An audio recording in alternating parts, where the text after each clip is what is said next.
Aalis na ba tayo?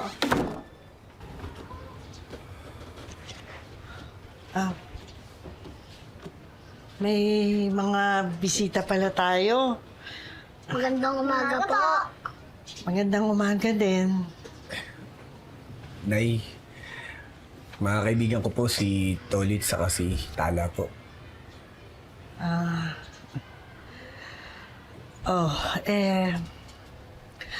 Ano naman ang ginagawa ng mga kaibigan mo dito, Tanggol?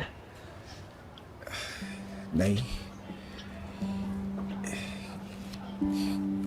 kasi po yung mga bata, wala na po matitiran eh. Pinalayas po kasi nung kumukupkup sa kanila. Eh, nakakaawa naman po, baka magpagala-gala lang po sila sa kali, kaya kung maaari po sana, baka pwede pong ampunin na natin sila.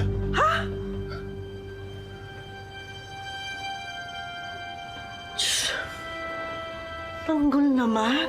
Alam mo naman ang sitwasyon natin dito. Tapos magdadagdag ka pa. Tess, nakakaawa naman ng mga bata. Baka mapasama lamang sila, ay kupkupin na natin ng magabayan.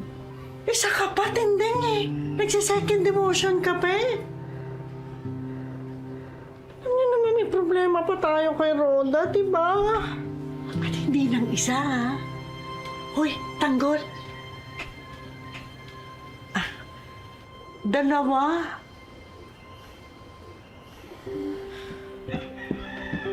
Sige na po. Maawa na po kayo sa amin. Para na po kami matitirhan. Ampunin niya na lang po kami.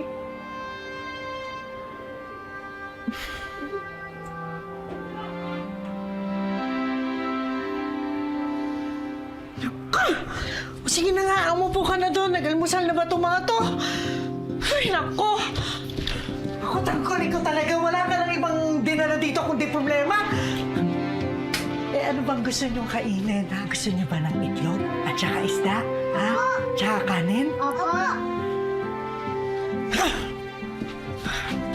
Teka lang, maghahanda lang ako. Magsasangag ako, ha? Tapos iluluto ko kayo ng itlog, ha?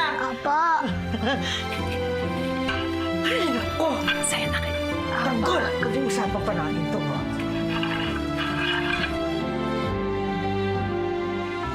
Oh, meron pa dito, ha? Kuya, ano? Ayos na? Ayos na. Yun! Swerte nyo ah! Dito na ngayon kayo titira sa amin. Kuya, sabay na ako. Oo, meron pa dito, anak. Sige po, Nay.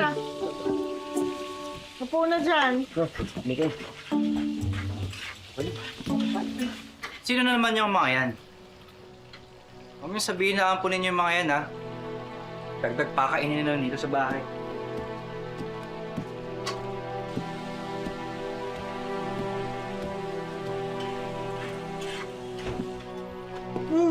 Meron pa dito, ha? Sandali. Ay, Vigor. Tess. Sino itong mga to?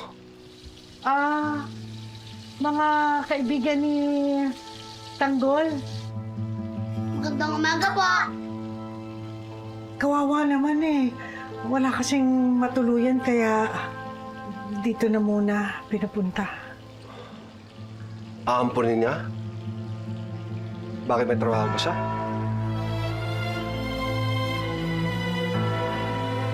Kukuha siya ng responsibilidad. Eh, sarili nga niya, hindi niya kayang buhayin.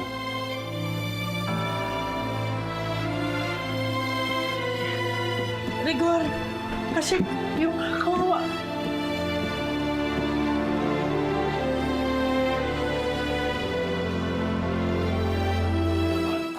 Sino mang nangangailangan sa manggaling tutulungan, tawagin lamang ang ating tagapagtanggol. Laban sa mga ganit at sinungaling umanda pagkat nandito na ang ating tagapagtanggol. Sino mang nangangailangan sa manggaling tutulungan.